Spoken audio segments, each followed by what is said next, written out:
오늘은 웨스트민스터 신앙고백서 83번째 시간 제31장 대회와 총회에 대해서 우리가 함께 오늘 살펴볼 건데요. 지난 시간까지 해서 제30장 교회의 권징에 대해서 이야기를 했죠. 그러니까 교회의 권징은 이 교회의 순수성을 유지하기 위해서 교회에서 범죄한 사람들을 교회 차원에서 권면도 하고 견책도 하고 수찬 정지도 시키고 출교도 하면서 결국은 그 사람을 회개시키고 또 그 죄가 다른 성도들에게 또 교회 전체적으로 퍼져나가지 않도록 누룩이 퍼져나가는 것처럼 퍼져나가지 않도록 하는 것이 권징입니다. 근데 이제 이 권징이라고 하는 것은 그러면 권징이라고 하는 것이 교회의 순수성을 유지하고 죄로부터 오염을 막는 일을 한다면 그러면 그 권징이라고 하는 것을 하는 주체는 누구냐는 거죠. 주체는 누구예요? 교회 지도자가 하는 거예요. 교회의 대표가 하는 것이고, 한 교회 안에서의 일어나는 문제를 그 교회의 지도자들이 만약에 해결하지 못할 때, 또는 그 부분에 대해서 권징을 했어요.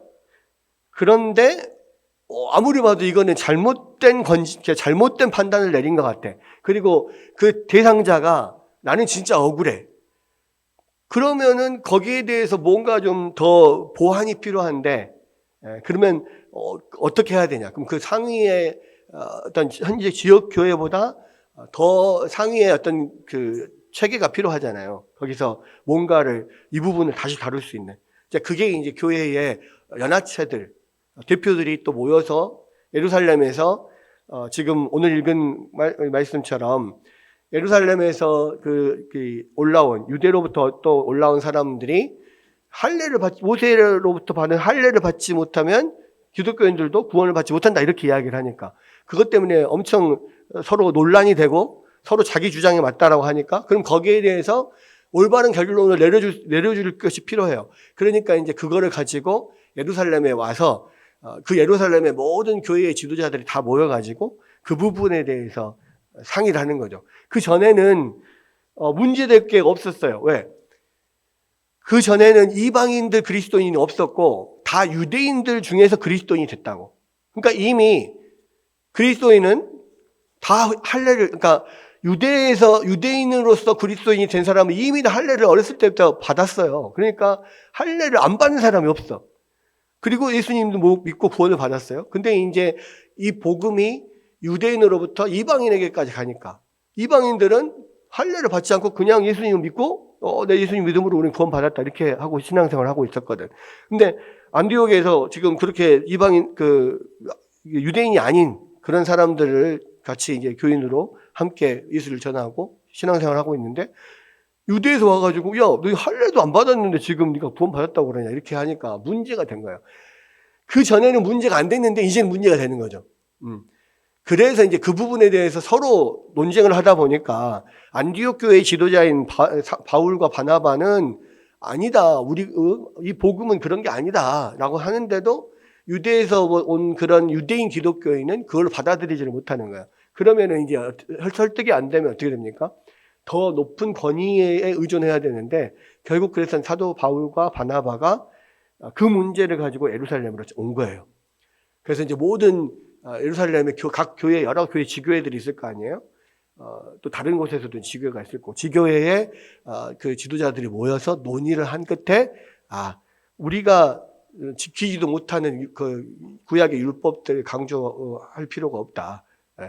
그리고 그러면은 그거 짐을 지우지 말고 단순히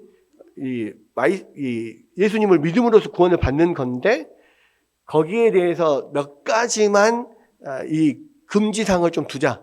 그래서 이제 그때 당시에 이방인들이 아무렇지도 않게 행하던 문화들이 있었는데 피를 이렇게 먹는다거나 목매어 죽인 것을 그냥 먹는다거나 약간 유대인들로서는 문화적으로 받아들일 수 없는 것에 대해서 주의를 시키고 이거는 할례를 받아야 구원을 받는다. 이거는 아니다라는 것을 명확하게 각 교회에서 가르치자. 이렇게 해서 정하고 가서 이제 그런 식으로 복음이 하나의 통일이 되는 어떤 교리가 통일이 되는 그런 일이 오늘 읽은 이 사도행전 15장에서 예루살렘 공의회라고 하는 그런 곳에서 교회 지도자의 모임들 안에서 결정이 됐다는 말이에요. 자, 이런 문제 때문에 교회 안에서의 옳고 그름을 또 이것이 죄냐 아니냐 맞냐 틀리냐를 판단하는 데 있어서 교회의 지도자들 그 지교회의 지도자들 안에서 해결이 안 될 때, 그럴 때를 위하여서 대회나 총회가 필요하다는, 그 상급의 어떤 체계가 필요하다는 거죠. 그래서 이제 31장에서 권직에서부터 시작이 돼서 31장에 대회와 총회까지 연결이 되는 겁니다. 권징을 하다 보니까 이게 필요하다, 이제 이렇게 지금 이제 논리적으로는 이렇게 이동을 하고 있는 거예요. 그래서 이제 31장을 보면 우리 봅시다. 대회와 총회, of synods and councils 이렇게 돼 있는데, 사실 이게 이제 대회와 총회라고 번역을 하기는 보다는, 그러니까 시노드는 대회라고 보통 이렇게 이야기를 해요. 그리고 총회는 대회들이 지역 회의들이거든요. 대회는 지역 회의들. 전체 그 지역 그 나라의 전체 총회의가 있어요. 그거는 보통 시노드 중에서도 제너럴 시노드 이렇게 이야기합니다. 보통. 근데 그러면 카운슬은 뭐냐? 카운슬은 우리가 말하는 공의회예요. 공의회.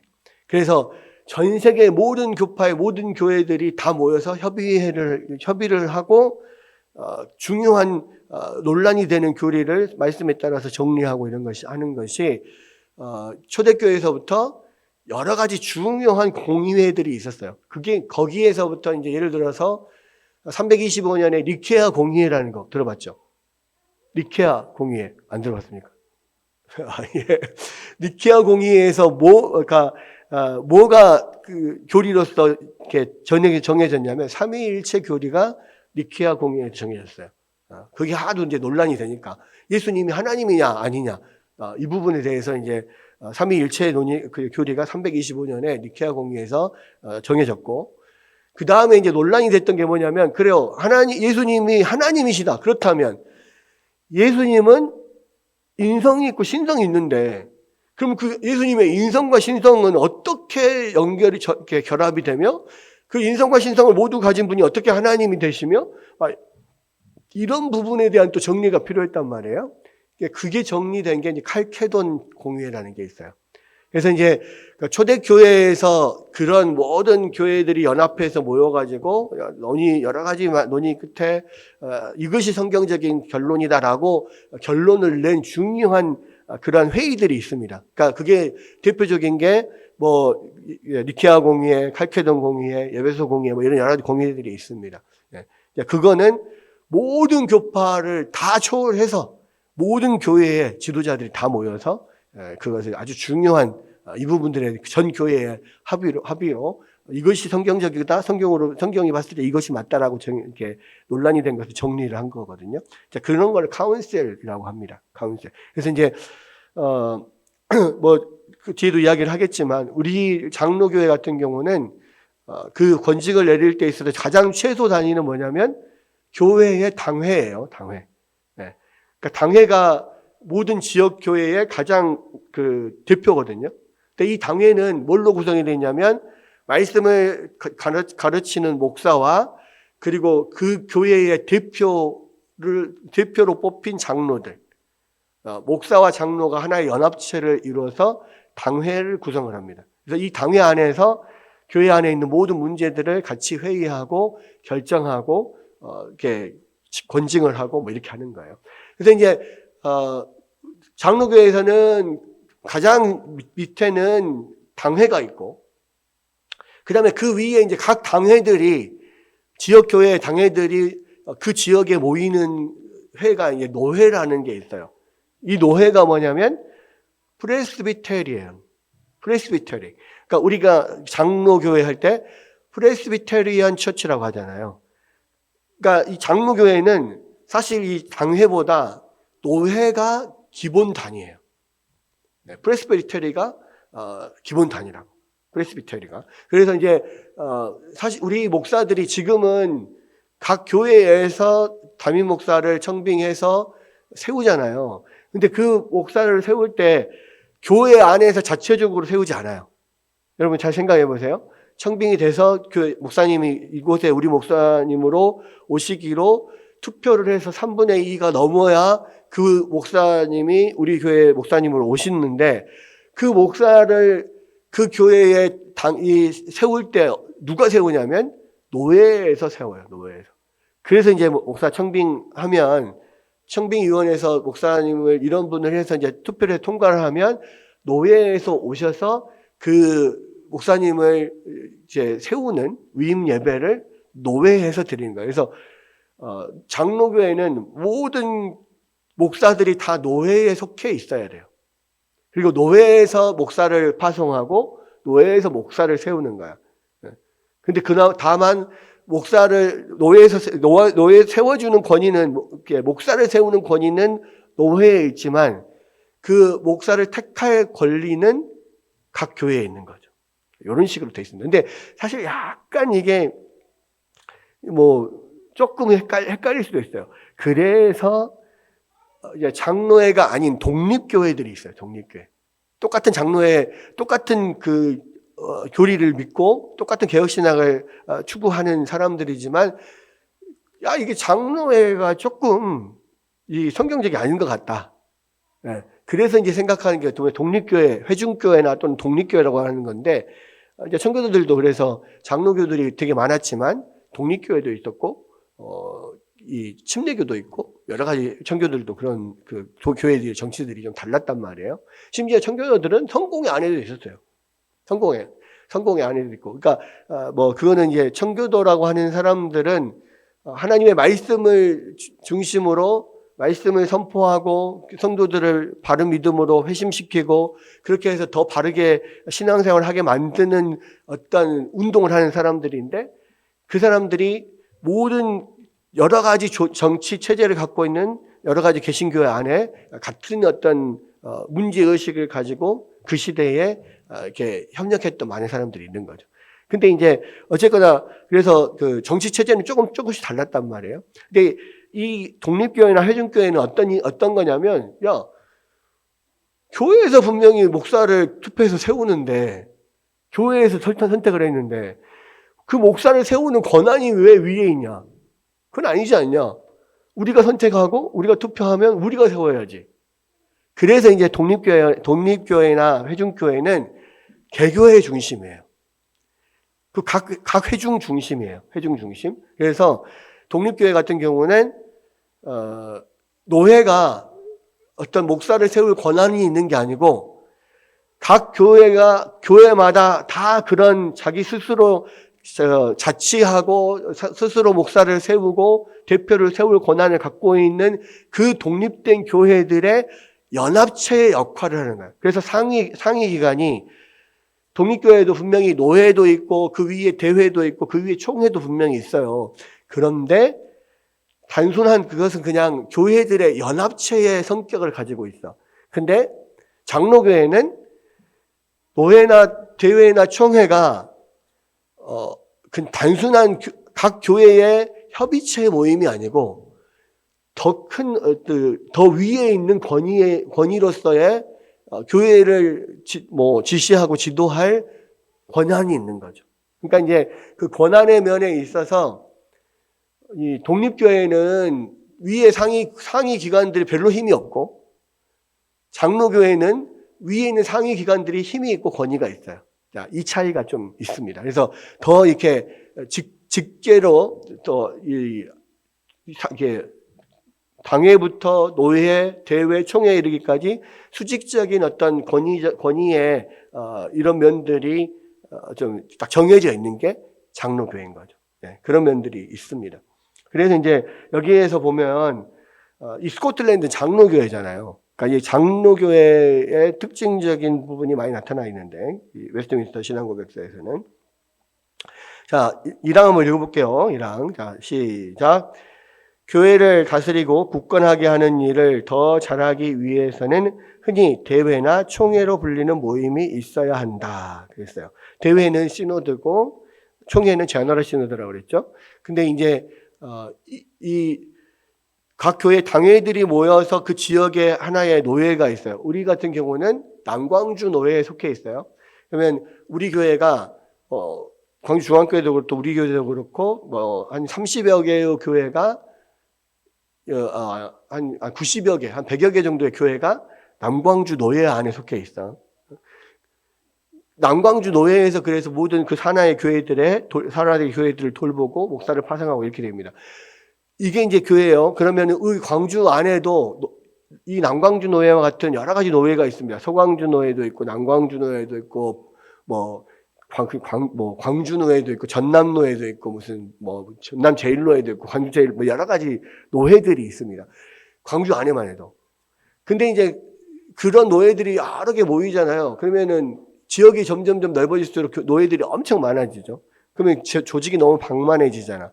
그러니까 이제 지역별로 대회를 보통 이렇게 조직을 해요. 그래서 이쪽 남부 대회, 북부 대회, 이런 식으로 대회를 조직을 하는데 지금 현재 이제 우리 한국 교회는 대회라고 하는 그 기관이 공식적으로는 없어요. 그래서 노회 바로 위에 상위 단계가 바로 총회가 되는 거예요. 그 대신에 이제 총회 안에 권역을 나눠서 중부 권역, 남부 권역 이런 식으로 나눠서 그냥 협의체로만 분리만 해놓는 거지 노회 바로 위에 있는 상위 기관으로서 대회는 존재하지 않아요. 지금 현재는 우리는 그래서 당회 상위 기관이 직속 상위 기관이 당회, 노회, 총회 이렇게 지금 현재는 되어 있어요. 네. 그런 거를 좀 그냥 다 알 필요는 없지만 알고 있는 게 좋겠죠. 그렇게 되겠습니다. 자, 밑에 지금 제가 이 가로를 쳐가지고 1번 항목을 묶어놓은 거 있잖아요. 이거는 지금 우리 교회, 대한예수교 장로회 합동총회에 있는 신도개혁 신앙고백서의 내용이에요. 그래서 지금 1번 참 위에 있는 1항은요. 처음에 스코틀랜드와 잉글랜드에서 웨스트민스터 신앙고백서를 만들 때 처음 기초된 그 항목이고 이 부분이 조금 달라요. 조금 보강이 되긴 했는데 근데 내용은 비슷해. 우리 밑에 있는 게 우리 교회 헌법에 있는 우리 총회의 헌법에 있는 1항의 내용이에요. 한번 읽어봅시다. 자, 교회의 더 좋은 정치와 더 한층의 건덕을 위하여 보통으로 지방회의들 혹은 총회의들이라고 칭하는 회의들이 당연히 있을 것이다. 자, 요것이 위에가 똑같은 거고 그 밑에 좀 부가 설명이 있는데 개교회들의 감시자들과 기타 치리자들은 그리스도께서 그들에게 건덕을 위하여 주시고 파괴를 위하여 주시지 않은 그들의 직분과 권세의 효력으로 이 같은 회의들을 설립하는 것 또는 그들이 교회의 유익을 위하여 편의하다고 판단하는 대로 자주 이것들을 소집하는 것이 그들의 권한이다. 무슨 이야기냐? 각 교회의 지도자들이 같이 모여서 회의를 하고 회의를 만드는 것이 그들의 권한이고 또 이런 여러 가지 이유 때문에 같이 모여서 회의를 하고 소집을 하는 것들이 또한 그들의 권한이다. 지금 그 이야기를 하고 있는 겁니다. 사실은 같은 이야기인데 그냥 이렇게 해놓은 거예요. 자, 보십시오. 그 다음에 보면 이제 이 대화 총회를 구성하는 이유가 뭐냐? 각 교회들이 고립하여 존재하거나 서로 무관하게 존재해서는 안 된다. 그러니까 무조건 한 교회라고 이 교회 다 따로따로 자기 그냥 각계 전투, 자기 하는 일만 열심히 하면 되는 게 아니다. 왜? 교회는 예수 그리스도를 머리로 한 각 지체들의 연합이잖아요. 근데 우리 각 개교회도 예수님을 머리로 한 우리 모든 성도들의 연합인 것처럼 그 개교회들의 모임도 다 예수님을 머리로 한 모든 교회들이 서로 연합되어 있어야 된다는 거예요. 따로따로 그냥 팔다리 몸통 따로따로 존재하는 게 아니라 서로가 다 유기적으로 연결돼서 연합되어 있어야만 예수님의 몸으로서 제대로 이 일을 할 수가 있다라는 거예요. 그래서 이제 각 교회들의 어떤 체계가 필요하다는 거예요.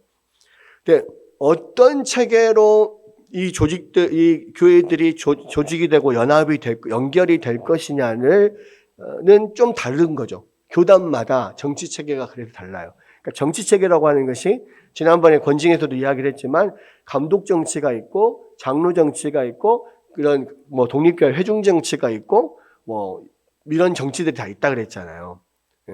그러니까 이거는 이런 문제들을 해결하는 데 있어서 권징이라고 하는 문제를 해결하는 데 있어서 필요한 상위 하위 개념의 어떤 조직이 필요하기도 하고 권징뿐만 아니라 교회에서 여러 가지 사역을 할 때 어쨌든 개교회들이 다 따로따로 활동을 할 게 아니라 이게 연합하고 이렇게 더 연결돼서 하나의 예수님의 일을 하는 어떤 조직이 되어야 되니까 그런 면에서 이제 이런 조직체들이 필요하고 상위의 회의가 상위의 어떤 조직이 필요하다라는 것을 지금 이야기를 하는 거예요. 그리고 이제 지역의 회중들은 보다 넓은 교회의 다른 회중과의 관계를 맺어야 된다. 왜? 그렇죠. 그래서 이제 여기 지역으로 또 모이고 또 다른 지역과 다른 지역끼리 또 회의로 모이고 그래서 전체가 하나가 되고 이게 이제 예수님을 머리로 한 이게 유기체로 연결되는 모습이라는 거죠. 그리고 사도행전 15장에서 사도의 공동체에서 온 대표들이 교회에 관련된 모든 문제를 다루기 위해서 함께 만나서 회의를 했다. 이게 이제 각 교회의 대표들이 모여서 만든 하나의 회의체, 그 위에 어떤 상위 기관으로서의 회의체를 만든 것이다. 라고 하는 건데, 독립교회는 이거는 그냥 각 교회들에게 문제가 있을 때 연합해서 일시적으로 만든 회의니까 상위 기관으로 상존할 필요가 없다 이렇게 생각을 하는 거고, 그렇죠? 장로교회에서는 아니다. 교회의 문제가 한두 문제냐? 여러 문제가 일어날 수가 있는데 그러면 그때마다 그러면 임시적으로 계속 모일 거냐? 아니다. 대표자들을 뽑아서 그 위에 상위 기관을 만들어 놔야 된다. 그래야지 계속해서 이렇게 생기는 문제들에 대해서 바로바로 대처할 수 있다. 이게 이제 장로교에서 이야기를 하는 거고. 그래서 이제 그 노회들이 이제 노회라고 하는 것이 장로교에서는 하나의 중심 체제가 되는 거고. 감독 정치는 이 노예들이 다 어떤 책임과 권한을 가지고 노예들 중심으로 모이면 그 많은 노예를 다 어떻게 할 거냐. 그들에게 권한을 주면 너무 중구난방이다. 그러니까 큰 덩어리에서 한 명 대표자가 있어야 된다. 그게 이제 감독 정치예요. 그래서 이제 지난주에도 말했지만 초대교회 때는 큰 교구들이 몇 개의 교구가 있었어요. 예루살렘 교구, 안디옥 교구, 그러니까 예루살렘에서 사도 바울과 바나바가 가서 개척을 해서 교회들이 많이 생겼잖아요, 안디옥에. 그래서 그 안디옥 교구. 그다음에 로마에 베드로와 바울과 또 많은 사람들이 로마에서 교회를 세웠잖아요. 그 또 로마가 엄청 커졌어요. 그래서 로마 교구가 있었고, 북아프리카에 보면은 알렉산드라고 하는 도시가 로마 제국의 제2의 도시거든요. 지중해가 있으면 북쪽에 이탈리아 지중해를 중심으로 해서 지중해 북쪽에는 이탈리아 로마가 있고 지중해 남쪽에는 이 알렉산드리아가 있는 거예요. 그래서 이 알렉산드리아 교구. 그래서 이제 이 교구는 사람들이 많이 모여 있는 그 대교구 중심으로 될 수밖에 없어요. 그래서 이제 그때 거기에 감독들, 그러니까 대교구의 주교라고 하기도 하고 감독이라고 하기도 하는데, 이 로마 감독, 안디옥 감독, 알렉산드리아 감독, 예루살렘 감독 이런 감독들, 나중에는 이제 그 동로마까지 가면은 콘스탄티노플 지금의 이제 비잔틴, 터키 이쪽 지역에 5개의 교구가 대교구였어요. 그 대교구의 감독 중심의 교회가 감독교회예요. 그래서 이것은 그리스 정교회는 여전히 그 5교구의 감독들을 중심으로 해서 거기 안에서 총대주교 또는 총대 감독을 뽑아요. 그러니까 그 선거로 그냥 뽑아, 총대 감독. 근데 이제 로마 가톨릭에서는 그 동등한 감독들이 이렇게 모여서 이렇게 그 수장을 뽑는 게 아니고, 로마 가톨릭은 로마 교구가 가장 수위권을 가지고 있다 이렇게 생각하는 거예요. 로마의 황제도 있고, 로마의 그러니까 예수님의 수제자인 베드로가 초대 감독이었고, 뭐 이러면서 주장을 하면서, 그러니까 로마 감독은 다른 감독과 다르다. 그래서 모든 감독 중에 최고의 위치에 있다. 그래서 교황이다. 이렇게 이야기를 한 거예요. 그래서 이제 로마 가톨릭도 사실은 감독 정치 중에 하나인데, 그것을 하나의 어떤 그 5개의 평등한 교구가 그 안에서 뭐 수장을 뽑는 그 정도가 아니라 아예 로마 교구 자체가 제일 위에 있다 해가지고 로마 감독이 교황이 되는 거예요. 그런 식으로 해서 이제 로마 감독을 중심으로, 교황을 중심으로 쫙 이렇게 1인 정치 체제가 되는 거죠. 자, 이런 식으로 지금 되어 있는 겁니다. 네. 그러니까 이제 성경에서 어쨌거나 분명한 것은 예수 그리스도를 머리로 한 이런 그 교회는 연결이 되어야만 된다는 거예요. 나눠지면 안 된다. 그런 그런 면에서 정치 체제라는 게 생겼다. 꼭 필요하다. 뭐 이런 이야기고. 그 다음에 보면 사도 바울이 예루살렘 성도들의 어려움을 돕기 위해서 다른 교회에게 부조를 요청했잖아요. 이것도 마찬가지. 이 다른 교회와의 관계가 필요하다는 거예요. 서로 돕기도 하고 연결도 되고 하는 그런 관계들이 필요하다라는 거. 상호작용과 연관성이 필요하다라는 것을 지금 이야기를 하고 있는 거예요. 그래서 이런 역사를 통해서 다양한 정치체제, 감독교회 정치, 장로교회 정치, 회중교회 정치 이런 것들이 체계가 발전이 됐다. 이제 이런 말이죠. 이게 이제 대화의 총회 이런 거에 관련된 것이고. 결국 이 이야기는 뭐 읽어보면 어렵게 느껴지지만 교회, 대회, 총회적 차원의 다양한 모임, 그러니까 이런 나름대로 상하이 기관들이 필요하다라는 것을 이 스코틀랜드와 웨스트민스터 총회에서 특별히 장로교회 정치 형태라고 하는 책이 따로 이 사람들이 편성해가지고 이것을 승인을 받았어요.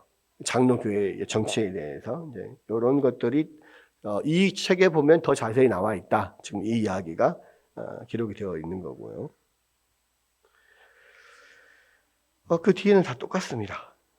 같은 이야기고요. 자, 2항 볼게요. 2항.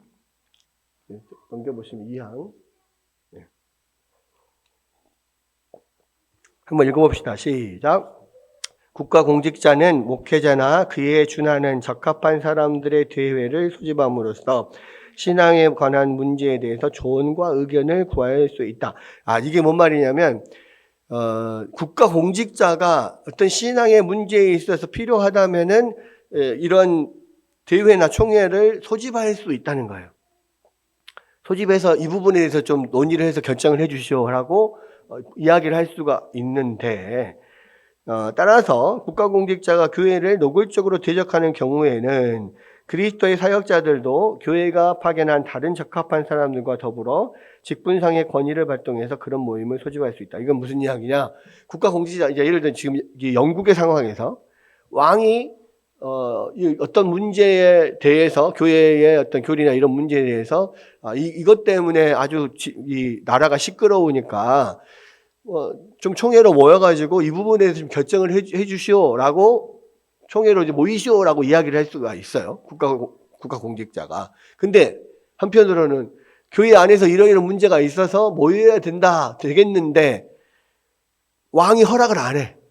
왜? 그러니까 청교도 혁명이나 뭐 이런 것들이 일어나고 웨스트민스터 신앙고백서가 이렇게 의회에서 모여서 만들어진 이유가 뭐냐면은 왕이 모이는 것을 못 모이게 해버리고 의회를 해산해 버리고 막 이랬거든요. 그러니까 이제 이 부분에 대해서 명확하게 명시를 하는 거예요. 좋다. 국가 공직자가 그런 교회 사회적인 문제가 되는 어떤 교회 문제에 대해서 모여라 이야기를 할 수도 있지만, 근데 못 모이게 하는 경우에 있어서 그러면은 교회 안에서도 국가 공직자들 왕이 뭐 못 모이게 해도 우리는 필요에 따라서 우리가 모입니다 하고 모일 수 있다는 거예요. 그 못 모이게 하면 거기에 대해서 저항할 수도 있다. 왜? 이것은 신앙 양심상 또 우리가 꼭 필요한 거니까. 성경에는 분명히 이런 문제 때문에 각 개교회에서 이것을 결정할 수 없는 거라면 모여서 회의를 통해서 결정을 하게 돼 있는데, 아니 왕이 뭐 국가 질서를 유지한다고 못 모이게 하면 이거는 우리가 신앙 양심상 그 말에 순종할 수 없다. 이 이야기인 거죠.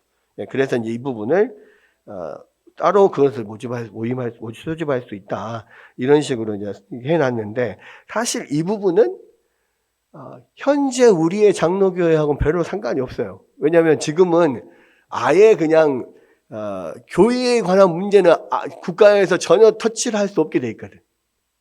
그러니까 정교 분리가 확실히 돼 있기 때문에 교회 안에 있는 어떤 문제여도 국가에서 개입할 수가 없어요. 국가에서 하라 하지 마라, 예배를 드려라 드리지 마라, 모이라 모이지 마라 할 수가 없어요. 그러니까 이제 코로나 때 그 국가에서 예배를 몇 명 이상은 모여서 드리지 말라라고 한 것은 정교 분리 원칙에 어긋난다. 그래서 이제 교회들에서 막 반대를 했고 이런 면들이 분명히 있었어요. 근데 그것은 분명히 건드리지 말아야 될 걸 건드린 건 사실인데, 한편으로 이제 그래도 처음에는 막 반발하다가 나중에는 어느 정도 이제 이 나라의 그런 의향에 따라줬던 것은 사실은 자발적으로 따라준 거예요. 왜? 모여가지고 자꾸 이 안에서 이제 전염이 되고 하니까 어쨌든 교회 안에 성도들의 건강을 유지하기 위해서도 이것이 맞겠다라고 생각을 해서 자발적으로 따라준 거지, 그것은 나라에서 법으로 강제해서 한 것은 아니라는 거죠. 그러니까 그런 면에서 분명히 국가와 교회와 국가 공직자와 교회는 서로의 그런 권한이 나눠져 있다라는 것을 분명하게 이야기를 하는 것이고, 그러니까 이거는 현재는 별 의미가 없기 때문에 현재 우리 총회 헌법에는 이 부분이 아예 없어요. 아예 삭제되어 있습니다. 그래서 여기서 이제 그 다음 이 설명을 보면, 스코틀랜드 교회 총회는 웨스트민스터 신앙고백을 채택할 때 국가 공직자는 목회자나 그에 준하는 적합한 사람들의 대의를 소집함으로써 신앙에 관한 문제의 조언과 의견을 구할 수 있다라고 인정했지만, 확고한 교회 정치체제가 확립되어 있는 교회의 경우에는 그렇게 할 수 없다, 이렇게 이야기했어요. 그러니까 이때 당시는 아직은 이 교회 안에서도 확고한 체계가 안 잡혀 있을 때니까 그런 부분에 대해서 국가가 요구할 수 있지만, 지금은 이제 총회, 대회, 노회, 당회, 이거 다 체계적으로 다 되어 있는 상태에서 국가가 이래라 저래라 할 수 없다. 이 스코틀랜드 총회에서도 그런 단서 조항을 달아서 이것을 받아들였다라는 겁니다. 그래서 또한 그들은 국가 공직자가 동의를 거부하거나 보류해서 교회에 해를 끼칠 때를 대비해서 사역자들과 치리장로들이 그리스도께로부터 부여받은 고유한 권위로 교회의 위임을 받아 필요한 경우에는 아무 때나, 즉 교회를 유익하는 데 필요하다고 하면 언제라도 함께 대회로 모일 수 있는 자유를 항상 누린다고 선언했다. 그러니까 이거를 필요하에 따라서 모이는 것을 국가가 제재할 수 없다라고 분명히 이야기를 하면서, 이들의 그때 당시에 어떤 구호가 뭐였냐? 우리에게 모임의 자유를 빼앗는 것은 우리에게 복음을 빼앗는 것과 같다. 이렇게 하면서 국가의 어떤 교회의 정치, 교회의 어떤 질서 안에 개입하는 것을 철저하게 배격을 했다라는 것이고요. 지금은 사실 이 항이 그래서 지금 우리 현재의 장로교회 헌법에는 없어요. 왜냐하면 이거는 지금 아예 그냥 관계가 없는 것이 되어버렸으니까. 그 다음에 이제 3항부터가 지금 2항으로 올라와 있는 거예요. 네. 네, 오늘은 일단 여기까지 하고 다음 주에 이 대회 총회 부분은 마무리를 하겠습니다. 우리가 다시 한번 기억해야 될 것은 뭐냐면, 교회는 반드시 권징이 필요하고, 권징을 위해서는 반드시 어떤 이런 회의체가 필요하다는 거죠. 교회 안에서 온전히 결정할 수 없는 것들을 더 위의 권위에서 해결할 수 있도록 이런 조직들이 필요하다. 그래서 대회와 총회, 정치체제 이런 것들이 필요하다. 그것을 기억하시면 되겠습니다.